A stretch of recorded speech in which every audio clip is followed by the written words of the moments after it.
Study IQ IAS, आपका selection हमारा mission. Good evening, friends. My name is Vishal. I'm a faculty of law at Study IQ. Students, स्वागत है आप सभी का आज की वीडियो सेशन में। स्टूडेंट्स, आज की वीडियो सेशन के अंदर हम एक सुप्रीम कोर्ट की जजमेंट डिस्कशन करने जा रहे हैं।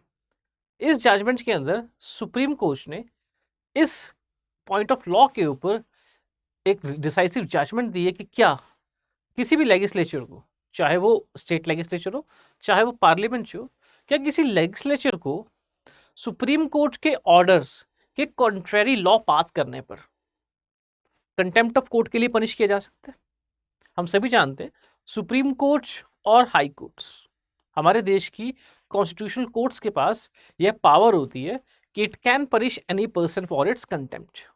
अब प्रश्न सुप्रीम कोर्ट के सामने इस जजमेंट में यह था कि क्या सुप्रीम कोर्ट और हाई कोर्ट्स अपनी इन्हीं पावर का इस्तेमाल करते हुए क्या किसी लेजिस्लेचर को भी पनिश कर सकते हैं। चलिए देखते हैं इस वीडियो के अंदर।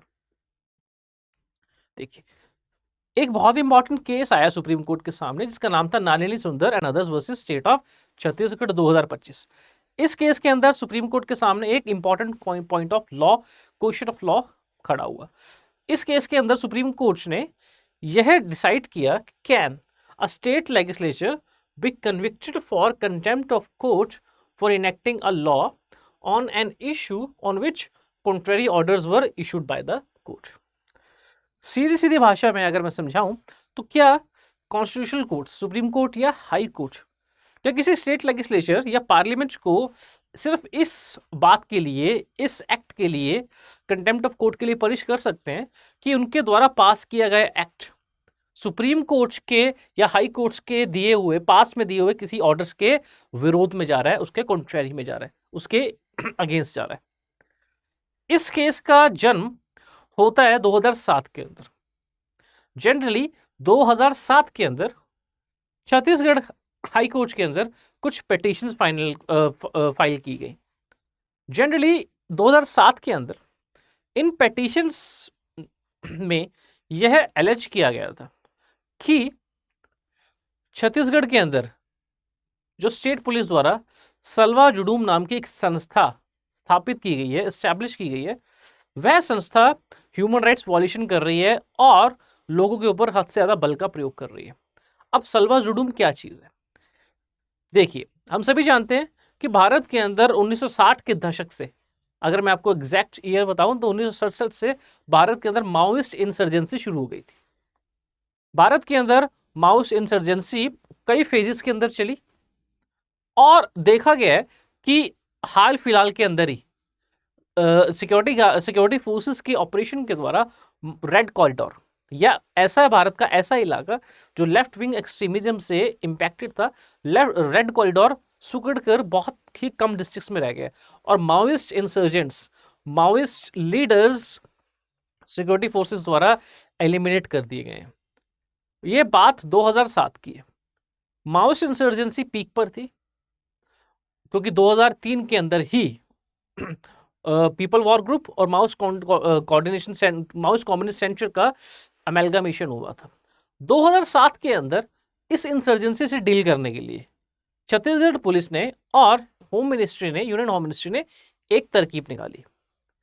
अब छत्तीसगढ़ पुलिस जानती थी, यूनियन होम मिनिस्ट्री जानती थी कि माओइस्ट अपने कैडर्स या माओइस्ट अपने सोल्जर्स, फुट सोल्जर्स, लोकल लोगों से ही रिक्रूट करते हैं। गांव के लोगों को ही, आदिवासी लोगों को ही बहला फुसलाकर उनको माओइस्ट मूवमेंट की तरफ अट्रैक्ट किया जाता है। तो इसके तोड़ में होम मिनिस्ट्री ने एक तरकीब निकाली जिसके तहत उन्होंने गांव के अंदर ही कुछ लोगों को उठाकर एक यूनिट बनाई और उनको ट्रेनिंग दी कि किस प्रकार से माओइस्ट अटैक के खिलाफ अपने गांव की सुरक्षा की जाएगी। मतलब उन्होंने एक प्रकार की विलेज डिफेंस कमेटी बनाई। गांव के कुछ युवा लोगों को जो फिजिकली फिट थे उनको हथियार चलाने में ट्रेन किया गया ताकि समय आने पर वह माओइस्ट अटैक का सामना कर सकें और पुलिस और सुरक्षा फोर्सेस की मदद से पहले ही माओइस्ट अटैक को रिपेल कर सके। और इन यूनिट को जिसका नाम दिया गया सल्वा जुडूम, इन यूनिट को हथियार भी उपलब्ध कराए गए, हथियार भी मुहैया कराए गए और इनको मंथली तौर पर कुछ वेजेस भी दी जाती थी। ऑब्जेक्टिव यही था कि विलेज डिफेंस कमेटीज अपनी सुरक्षा करने में खुद सक्षम होंगी और माओइस्ट अटैक को, जब माओइस्ट के सामने उनके अपने लोग ही, या माओइस्ट के सामने जब आदिवासी लोग ही हथियार लेकर खड़े होंगे तो कहीं ना कहीं माओइस्ट के मोरल पर इंपैक्ट पड़ेगा। 2007 के अंदर कोर्ट्स के अंदर कुछ पिटीशन फाइल हुई। उन पिटीशंस के अंदर ये एलिगेशन लगाए गए कि सल्वा जुडूम, जो कि एक प्रकार की हम कह सकते हैं कि ये एक प्रकार की आर्म फोर्स है, एक प्रकार की स्पेशल फोर्स यूनिट है, but which is not working under the government, right. तो एलिगेशन लगाया गया कि सल्वा जुडूम बल का प्रयोग कर रही हैं, और अब हम सभी जानते हैं सिक्योरिटी फोर्सेस के ऊपर गवर्नमेंट की कमांड रहती है, गवर्नमेंट का कंट्रोल रहता है, लेकिन सल्वा जुडूम जो गवर्नमेंट के अंडर, गवर्नमेंट के कमांड में ही नहीं था। एलिगेशन लगाया गया कि सल्वा जुडूम के मेंबर्स जो हैं वो ह्यूमन राइट्स के वॉल्यूशन कर रहे हैं, यह मेंबर्स जो है बल का प्रयोग कर रहे हैं आम लोगों के ऊपर, जैसे आम लोगों को परेशानी, दिक्कत का सामना करना पड़ रहा है। जब ये मैटर सुप्रीम कोर्ट तक पहुंचे तो सुप्रीम कोर्ट ने 2011 के अंदर सल्वा जुडूम मूवमेंट्स को रोकने का या सल्वा जुडूम यूनिट को बंद करने के आदेश दिए। सुप्रीम कोर्ट ने कहा कि स्टेट अपनी ऑब्लिगेशन आम सिविलियन लोगों पर नहीं डाल सकती, ये स्टेट की ऑब्लिगेशन है कि उन्हें लोगों की लाइफ एंड प्रॉपर्टी को प्रोटेक्ट करना है, और स्टेट इस ऑब्लिगेशन को खुद निभाए। स्टेट अपनी इस ऑब्लिगेशन को लोगों पर नहीं डाल सकती, लोगों को ट्रेन नहीं कर सकती कि वो माओइस्ट इंसर्जेंसी का सामना करें हथियारों के साथ। तो सुप्रीम कोर्ट ने सल्वा जुडूम मूवमेंट्स को बंद करने का, तुरंत बंद करने के आदेश दिए, और साथ में कहा कि जो भी special police units Salwa Judum movements के तहत बनाई गई थी उनको डिसबैंड कर दिया जाए, खत्म कर दिया जाए। 2011 के अंदर छत्तीसगढ़ के अंदर एक कानून पास हुआ जिसका नाम था Chhattisgarh auxiliary armed police force 2011। देखिए, Chhattisgarh auxiliary armed police force act 2011। इस एक्ट के तहत छत्तीसगढ़ ने एक ऑक्सिलरी आर्म्ड पुलिस, हम सभी जानते हैं नॉर्मल तौर पर पुलिस का काम लॉ एंड ऑर्डर मेंटेन करना होता है, लेकिन कुछ ऐसे एरियाज जो डिस्टर्ब्ड है, जहां पर लॉ एंड ऑर्डर की सीरियस प्रॉब्लम्स है, वहां पर कई बार आर्म्ड पुलिस का भी प्रयोग किया जाता है। इसी ग्राउंड पर छत्तीसगढ़ सरकार ने एक कानून पास किया, और इस कानून के तहत छत्तीसगढ़ सरकार ने एक आर्म्ड फोर्स रेस करने का निर्णय लिया, जिसके अंदर वही लोगों को ही ट्रेन कर लोगों को ही हथियारों की सप्लाई कर एक पुलिस यूनिट एस्टैब्लिश की जानी थी। अब आपको मैं याद दिलाऊं कि सल्वा जुडूम मूवमेंट के अंदर भी यही मॉडस ऑपरेंडी था, यही मोडालिटीज थी कि जो आम लोग हैं, गांव के लोगों को, आदिवासी लोगों को जो फिट हैं उनको ट्रेन किया जाएगा हथियारों के साथ, उनको कुछ पैसे दिए जाएंगे ताकि वह अपनी और अपने गांव की सुरक्षा खुद ही कर सके। उसी प्रकार से इस एक्ट के तहत छत्तीसगढ़ सरकार एक ऑक्सिलरी पुलिस यूनिट बनाने वाली थी, स्टैब्लिश करने वाली थी, जिसके अंदर आम लोगों को ही ट्रेन किया जाता और उन लोगों को हथियारों की ट्रेनिंग दे के साथ साथ कुछ पैसे दिए जाते ताकि वह इंश्योर कर सकें कि लोगों की सुरक्षा वह खुद कर सके। अब इस कानून के पास होने के पश्चात कुछ पेटिशनर्स ने सुप्रीम कोर्ट के अंदर एक पेटिशन लगाई। उस पेटिशन के अंदर यह प्रे किया गया, यह एलिज किया गया कि सुप्रीम कोर्ट ने 2011 के ऑर्डर्स के अंदर सल्वा जुडूम जैसी संस्था या स्पेशल पुलिस यूनिट को बंद करने के ऑर्डर्स दे दिए थे। जब सुप्रीम कोर्ट ने ऑलरेडी सल्वा जुडूम और ऐसी किसी संस्था को बंद करने के, डिसफंक्शन करने के ऑर्डर्स दे दिए, तो दोबारा से छत्तीसगढ़ पुलिस ने उसी प्रकार की एक नई यूनिट को बनाने के लिए लॉ पास किया। तो छत्तीसगढ़ लेजिस्लेचर द्वारा बनाया गया यह लॉ, छत्तीसगढ़ लेजिस्लेचर द्वारा बनाया गया यह लॉ सीधा सुप्रीम कोर्ट के ऑर्डर्स के अगेंस्ट जा रहा है। इसका मतलब छत्तीसगढ़ और इन पेटिशनर्स का कहना था कि छत्तीसगढ़ लेजिस्लेचर द्वारा सुप्रीम कोर्ट के ऑर्डर्स को डिसोबे किया गया है और छत्तीसगढ़ लेजिस्लेचर द्वारा सुप्रीम कोर्ट का कंटेम्प्ट ऑफ कोर्ट की गई है। और इसलिए प्रे किया गया कि छत्तीसगढ़ लेजिस्लेचर को, छत्तीसगढ़ विधानसभा को कंटेम्प्ट ऑफ कोर्ट के लिए पनिश किया जाए। अब प्रश्न आता है कि what is contempt of court. आप सभी ने सुना होगा कि सुप्रीम कोर्ट और हाई कोर्ट्स के पास हमारे कॉन्स्टिट्यूशन के अंदर पावर है to punish any person for the contempt of court. Contempt of court क्या चीज होती है? कंटेम्प्ट ऑफ कोर्ट माने न्यायालय की अवमानना, न्यायालय की अवमानना। जनरली हम सभी जानते हैं और सुप्रीम कोर्ट का एक बहुत ही इंपॉर्टेंट जजमेंट है जिसके बारे में आगे डिस्कशन करूंगा। देखिए सुप्रीम कोर्ट और हाई कोर्ट्स, सुप्रीम कोर्ट के पास आर्टिकल 129 और हाई कोर्ट के पास आर्टिकल 215 संविधान के। सुप्रीम कोर्ट और हाई कोर्ट के पास एक पावर होती है because both of them are court of records. मतलब सुप्रीम कोर्ट और हाई कोर्ट की जजमेंट्स जो है वो फ्यूचर रेफरेंस के लिए, फ्यूचर प्रेसिडेंट्स के लिए रेफर की जाती है। और इन दोनों कोर्ट्स के पास पावर होती है कि ये किसी भी व्यक्ति को अपने कंटेम्प्ट के लिए पनिश कर सकती है। हाई कोर्ट के पास और सुप्रीम कोर्ट के पास यह पावर भी होती है कि यह किसी व्यक्ति को लोअर कोर्ट्स की कंटेम्प्ट के लिए भी पनिश कर सकती है, क्योंकि लोअर कोर्ट्स के पास ये पावर नहीं होती।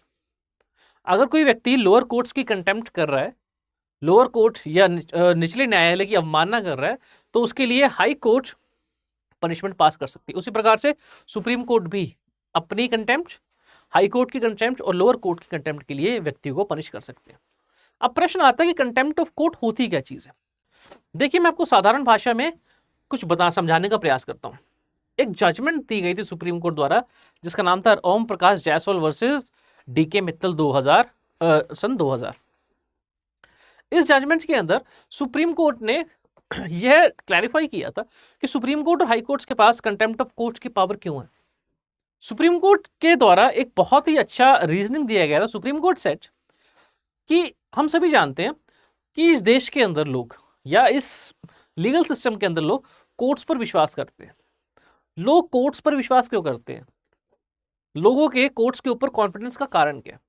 क्योंकि लोग जानते हैं कि अगर वह परेशान होने पर, अगर उनके किसी अधिकारों का वॉल्यूशन होता है, उनके राइट्स का वॉल्यूशन होता है, या कोई भी व्यक्ति कानून की अवहेलना करता है, तो वह लोग कोर्ट जा सकते हैं और कोर्ट के द्वारा दिए गए ऑर्डर्स और जजमेंट सभी के ऊपर बाइंडिंग होते हैं। मतलब लोगों के मन में ये विश्वास है, ये कॉन्फिडेंस है कि जब कोर्ट्स कोई फैसला, निर्णय, डिसीजन सुनाती हैं या कोई ऑर्डर्स देती हैं, तो सभी लोग आमतौर पर उन डिसीजन और ऑर्डर की पालना करते हैं। और इसी कॉन्फिडेंस के कारण लोग कानून को, विधि को अपने हाथ में नहीं लेते। अगर किसी व्यक्ति के संग अन्याय हुआ है, किसी व्यक्ति के संग इनजस्टिस हुआ है, किसी व्यक्ति के किसी राइट का वॉल्यूशन हुआ है, तो वह व्यक्ति कानून अपने हाथ में लेने की बजाय, आमतौर पर देखा गया वह व्यक्ति कानून को अपने हाथ में लेने की बजाय कोर्ट का दरवाजा खटखटाता है, क्योंकि उसको विश्वास है, उसको कॉन्फिडेंस है कि कोर्ट्स उसको न्याय देंगी। और कोर्ट्स को न्याय देने का एक एस्पेक्ट ये भी है कि कोर्ट जो भी फैसला सुनाएंगी, दूसरी पार्टी उस फैसले को मान्य करेगी, दूसरी पार्टी के ऊपर वो फैसला बाइंडिंग होगा।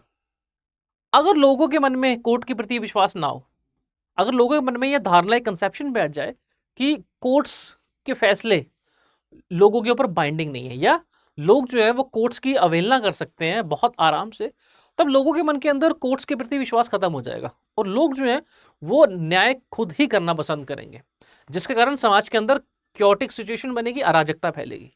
इसीलिए लोगों के मन में कोर्ट्स के प्रति विश्वास को मेंटेन करने का एक रास्ता है कि अगर कोई व्यक्ति कोर्ट्स के ऑर्डर्स को डिसोबे करता है, अगर कोई व्यक्ति कंटेम्प्ट ऑफ कोर्ट करता है, अगर कोई व्यक्ति कानून की अवमानना करता है, तो कानून उस व्यक्ति को स्ट्रिक्ट सजा दे, ताकि लोगों के मन में एक डेटरेंस पैदा हो और लोग जो है कोर्ट्स की जजमेंट्स, कोर्ट्स के ऑर्डर की को फॉलो, उन कोर्ट्स के ऑर्डर को बाइंडिंग मानकर उनको फॉलो करें। अब हम बात करते हैं कंटेम्प्ट ऑफ कोर्ट क्या चीज होती है। कंटेम्प्ट ऑफ कोर्ट मैंने आपको पहले भी बताया, डीके मित्तल केस के अंदर सुप्रीम कोर्ट ने यही जजमेंट दी कि लोगों के मन में विश्वास, जुडिशरी के प्रति, न्यायपालिका के प्रति विश्वास को पुख्ता करने का एक ही रास्ता है कि जो भी व्यक्ति कानून, कोर्ट द्वारा दी गई किसी जजमेंट की अवहेलना करता है या कोर्ट के कार्य के अंदर इंटरफेयर करने का प्रयास करता है, उस व्यक्ति को स्ट्रिक्ट सजा दी जानी चाहिए। इसके लिए हमारे देश के अंदर कंटेम्प्ट ऑफ कोर्ट एक्ट पारित किया गया था, contempt of court act 1971। Contempt of court act क्या चीज है? कंटेम्प्ट ऑफ कोर्ट डिफाइन करता है कि कंटेम्प्ट ऑफ कोर्ट दो प्रकार की होती है, न्यायालय की अवमानना दो प्रकार की होती है, सिविल कंटेम्प्ट और क्रिमिनल कंटेम्प्ट। सिविल कंटेम्प्ट और क्रिमिनल कंटेम्प्ट। तो कंटेम्प्ट ऑफ कोर्ट दो प्रकार की हो सकती हैं, सिविल और criminal. Civil contempt of court क्या होती है, आइए देखिए। Civil contempt means willful disobedience to any judgment, decree, direction, order, writ or other process of the court or willful breach of any undertaking given to the court। जब कोई व्यक्ति court द्वारा, माननीय कोर्ट्स द्वारा सुनाए गए किसी भी जजमेंट, ऑर्डर, डायरेक्शन, रिट को मानने से इंकार कर दे, मतलब उसको डिसओबे कर दे, या फिर कोई भी व्यक्ति कानून कोर्ट्स को दी हुई अपनी अंडरटेकिंग को ब्रीच करे, उसको वायलेट करे, तो यह अपने आप में सिविल कंटेम्प्ट ऑफ कोर्ट माना जाता है। For example, suppose I am working in a particular department of the government, और मेरे डिपार्टमेंट के खिलाफ, because I am the head of the department, so court issued directions to me, court ने मुझे एक ऑर्डर पास किया जिस order के तहत मुझे कुछ चेंजेस लाने हैं अपने डिपार्टमेंट के अंदर। अब मैंने कोर्ट के उस डायरेक्शन को फॉलो नहीं किया और कोर्ट के डायरेक्शन को अनदेखा कर दिया, ओवरलुक कर दिया। Now this is nothing but civil contempt of court. तो यहां पर मैंने सिविल कंटेम्प्ट ऑफ कोर्ट किया है, I can be punish for civil contempt of court. दूसरा, क्रिमिनल कंटेम्प्ट ऑफ कोर्ट। तो कंटेम्प्ट ऑफ कोर्ट मैंने आपको पहले भी समझाया है, दो प्रकार की होती है, सिविल और criminal. Civil contempt of court मतलब जब कोई व्यक्ति कोर्ट के किसी ऑर्डर्स की, डायरेक्शन की, किसी निर्देश की, किसी रिट की अवहेलना करता है, डिसोबे करता है, तो वो सिविल कंटेम्प्ट ऑफ कोर्ट होती है। उसी प्रकार से criminal contempt of court. Criminal contempt of court कई प्रकार की हो सकती है। पहला, जब कोई व्यक्ति, देखिए, जब कोई व्यक्ति, criminal contempt means the publication whether by words spoken, written or by signs or by visible representation or otherwise of any matter or the doing of any other act that, जब कोई व्यक्ति कुछ पब्लिकेशन कर रहा है, publication जो है वो मौखिक हो सकती है, जैसे यहां पर मैं कुछ बोल रहा हूं, या लिखित भी हो सकती है, या किसी पिक्चर्स की फॉर्म में भी हो सकती है, विजिबल रिप्रेजेंटेशन की फॉर्म में भी हो सकती है। जब कोई व्यक्ति कुछ ऐसा लिखता है, बोलता है, कुछ ऐसी पिक्चर्स बनाता है जिनका उद्देश्य होता है टू स्कैंडलाइज द और lower the authority of the court. जब कोई व्यक्ति कुछ ऐसी बात बोल रहा है, जब कोई व्यक्ति ऐसा लेख लिख रहा है, आर्टिकल लिख रहा है, रिटन स्टेटमेंट लिख रहा है, या कुछ पिक्चर्स बना रहा है जिनका मुख्य ऑब्जेक्टिव है टू स्कैंडलाइज और lower the authority of the court, मतलब कानून की जो अथॉरिटी है, कानून की जो गरिमा है, कोर्ट की जो गरिमा है, न्यायालय की गरिमा, उसको नीचा करना। अब न्यायालय की गरिमा को नीचा किस प्रकार से किया जा सकता है? फॉर एग्जाम्पल, कोई व्यक्ति जजेस के ऊपर यह आरोप लगाए बिना किसी बेसिस के कि जजेस करप्ट है। अगर कोई व्यक्ति न्यायपालिका के ऊपर बिना किसी बेसिस के एलिगेशन लगाए कि न्यायपालिका हमेशा फेवरेटिज्म में बिलीव करती है और न्यायपालिका कुछ लोगों को ही प्रमोट करती है, न्यायपालिका कुछ लोगों के फेवर में ही डिसीजन देती है, और न्यायपालिका is indifferent to the suffering of other, तो ये क्या है? इससे आप कोर्ट की अथॉरिटी, आप कोर्ट की रेपुटेशन को गिराने का प्रयास कर रहे हो, तो it is a criminal contempt of court. दूसरा, whosoever prejudice or interferes or tend to interfere with the due course of any judicial proceeding। दूसरा, जब कोई व्यक्ति किसी जुडिशियल प्रोसीडिंग्स को इंटरफेयर करने का प्रयास करता है, यह किस प्रकार से हो सकता है? फॉर एग्जाम्पल, कोई व्यक्ति लेख लिखकर एक, फॉर एग्जाम्पल कोर्ट में केस चल रहा है और एक व्यक्ति जिसके पास प्रिंट की शक्ति है, न्यूज प्रिंट की शक्ति है, वो उस केस से संबंधित लेख लिख रहा है डेली बेसिस पर, और उस लेख के जरिए वो पब्लिक ओपिनियन भड़काने का प्रयास कर रहा है, क्योंकि वो जानता है जब पब्लिक ओपिनियन बनेगा इस इशू के ऊपर तो कहीं ना कहीं जजेस इन्फ्लुएंस होंगे पब्लिक ओपिनियन, क्योंकि पब्लिक ओपिनियन के अगेंस्ट जाना जजेस के लिए बहुत मुश्किल होता है। मैं आपको एक सीधा सा क्वेश्चन, एक एग्जांपल देता हूं। एक मूवी है अक्षय खन्ना की, सेक्शन 375, उसके अंदर एक व्यक्ति के ऊपर, अक्यूज के ऊपर रेप के चार्जेस लगते हैं। लोअर कोर्ट उस व्यक्ति को सजा दे देती है। हाई कोर्ट के अंदर जैसे जैसे केस आगे प्रोग्रेस करता है तब ये चीज निकलकर सामने आती है कि उस व्यक्ति ने रेप नहीं किया, वो the sexual act was on the basis of consent, पर चूंकि महिला ने उस सेक्सुअल एक्ट को रेप का नाम दिया तो वो इसलिए उस व्यक्ति को उस व्यक्ति के ऊपर रेप के चार्जेस लगाए गए। जब कोर्ट के सामने यह बात निकलकर सामने आती है तो कोर्ट जो है वो इस बात से, जजेस इस बात से कन्विंस हो जाते हैं कि नहीं, this was not an act of rape but this was a act of consensual sexual intercourse. लेकिन चूंकि इस केस के ऊपर पब्लिक ओपिनियन इतनी ज्यादा प्रोमिनेंट हो जाता है और लोग जो हैं, अगर आप वो मूवी को देखेंगे तो लोग जो हैं वो कोर्ट के बाहर, हाई कोर्ट के बाहर जो है इतनी बड़ी तादाद में खड़े हैं एंड दे आर वेटिंग कि कोर्ट जो है उस व्यक्ति को कन्विक्ट करे। तो जजेस जो हैं वो पब्लिक प्रेशर के अंदर आकर वो जजमेंट देते हैं जो वो नहीं देना चाहते थे। तो यहां पर क्या हुआ कि पब्लिक ओपिनियन ने जजेस की जजमेंट को इन्फ्लुएंस किया। तो इसी प्रकार से अगर कोई व्यक्ति अपने किसी कार्य द्वारा जजेस की जजमेंट को, जजेस के ओपिनियन को इन्फ्लुएंस करने का प्रयास करता है, that is also criminal contempt of court. उसी प्रकार से अगर कोई व्यक्ति जजेस को या तो धोखे से या डरा कर जजमेंट अपने फेवर में लेने का प्रयास करता है, वो भी अपने आप में कंटेम्प्ट ऑफ कोर्ट है। और तीसरा, व्हेन अ पर्सन इंटरफेयर्स और tend to interfere with the और ऑब्स्ट्रक्ट और tend to obstruct the administration of justice. तीसरा, जब कोई व्यक्ति न्यायपालिका की प्रोसीडिंग्स या न्यायपालिका द्वारा न्याय करने की प्रक्रिया को ऑब्स्ट्रक्ट करने का प्रयास करता है, that is considered to be criminal contempt of court. और फॉर एग्जाम्पल, यहां तक जब कोई व्यक्ति विटनेसेस को इन्फ्लुएंस करने का प्रयास कर रहा है, तो ऑब्वियसली बात है जब वो व्यक्ति विटनेसेस को इन्फ्लुएंस करने का प्रयास कर रहा है, इसका मतलब ही is trying to interfere in the due course of justice, so that is also considered to be contempt of court. तो ये तीनों कार्य अपने आप में they are criminal contempt of court. उसी प्रकार से कोर्ट के किसी ऑर्डर को डिसोबे करना है सिविल कंटेम्प्ट ऑफ कोर्ट। अब हमने समझा कि सिविल कंटेम्प्ट ऑफ कोर्ट क्या चीज होती है और क्रिमिनल कंटेम्प्ट ऑफ कोर्ट क्या चीज होती है। अब हम देखते हैं कि क्या छत्तीसगढ़ लेजिस्लेटिव असेंबली द्वारा पास किया गया एक लॉ कंटेम्प्ट ऑफ कोर्ट था। मैं आपको एक बार फिर से फैक्ट्स की ओर लेकर चलता हूं। इस केस के फैक्ट्स ये थे कि 2011 के अंदर सुप्रीम कोर्ट के एक ऑर्डर के द्वारा सुप्रीम कोर्ट ने सलवा जुडूम मूवमेंट को बंद करने के आदेश दिए थे। सुप्रीम कोर्ट ने कहा था आज से स्टेट गवर्नमेंट जो है वो किसी भी प्रकार से आम लोगों को आम नहीं करेगी, आम लोगों को हथियार नहीं देगी और आम लोगों को हथियार नहीं देगी और उनको इस बात के लिए इनकरेज नहीं करेगी कि वो माओइस्ट का सामना करें। ये स्टेट की रिस्पॉन्सिबिलिटी है कि वह किसी प्रकार की इंसर्जेंसी को टर्न डाउन करे। लेकिन 2011 के अंदर छत्तीसगढ़ सरकार ने एक लॉ पास किया, Chhattisgarh auxiliary police unit act, police force act, और छत्तीसगढ़ सरकार ने उसी प्रकार की एक फोर्स दोबारा से खड़ा करने का प्रयास किया जिस प्रकार की फोर्स को बैन करने का या बंद करने का आदेश सुप्रीम कोर्ट ने दिया था। छत्तीसगढ़ सरकार के इसी एक्ट को चैलेंज किया गया कि this is contempt of court, because मैंने आपको बताया सिविल कंटेम्प्ट ऑफ कोर्ट मतलब disobeying of the order of the court. तो पिटिशनर्स का कहना था कि छत्तीसगढ़ लेजिस्लेचर ने दोबारा से कानून बना के सुप्रीम कोर्ट के ऑर्डर को डिसओबे किया है, that's why it is a civil contempt of court. Supreme court ने कंटेम्प्ट पिटीशन को डिसमिस किया। सुप्रीम कोर्ट ने कहा कि लेजिस्लेचर के पास संविधान लेजिस्लेचर को इंडियन कॉन्स्टिट्यूशन द्वारा ही ये पावर्स दी गई हैं that it can make loss.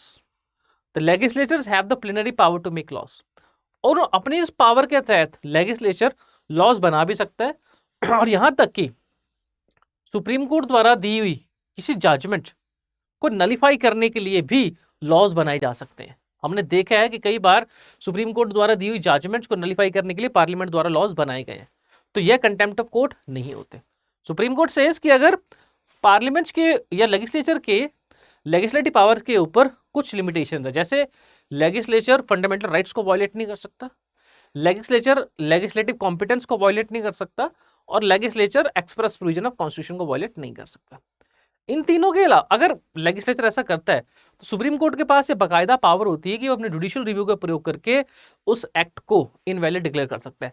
लेकिन किसी भी लेजिस्लेचर को कंटेम्प्ट ऑफ कोर्ट के लिए पनिश नहीं किया जा सकता, क्योंकि लेजिस्लेचर के पास संविधान द्वारा ही दी गई एक प्लेनरी पावर है जिसका प्रयोग करके वो लॉज बनाते हैं। अगर वो सुप्रीम कोर्ट की किसी जजमेंट को नलिफाई करने का प्रयास भी कर रहे हैं तब भी सुप्रीम कोर्ट किसी लेजिस्लेचर को कंटेम्प्ट ऑफ कोर्ट के लिए पनिश नहीं कर सकता। तो इस जजमेंट के अंदर सुप्रीम कोर्ट ने कंटेम्प्ट पिटीशन को डिसमिस किया and supreme court clarified in Nalini Sundar versus state of Chhattisgarh case की a legislature cannot be punished for contempt of court for making a law that is contrary to the orders or direction given by the court in a previous judgment। तो इस case के अंदर हमने contempt of court को समझा, हमने यह समझा कि कंटेम्प्ट ऑफ कोर्ट दो प्रकार की होती है, हमने यह समझा कि क्या लेजिस्लेचर को सुप्रीम कोर्ट या हाई कोर्ट्स की द्वारा दी किसी जजमेंट को ओवरटर्न करने या उसको बदलाव लाने के लिए अगर लेजिस्लेचर कोई लॉ बनाने का प्रयास करते हैं तो क्या लेजिस्लेचर को कंटेम्प्ट ऑफ कोर्ट के लिए पनिश किया जा सकता है? नहीं पनिश किया जा सकता। तो आज की वीडियो के अंदर हमने Nalini Sundar versus state of Chhattisgarh case को डिस्कस किया and I hope you were able to understand the meaning of contempt of court, various aspects of contempt of court. So with this I will end the video. We will meet you in the next video. Until then, goodbye. Study IQ IAS, आपका selection हमारा mission.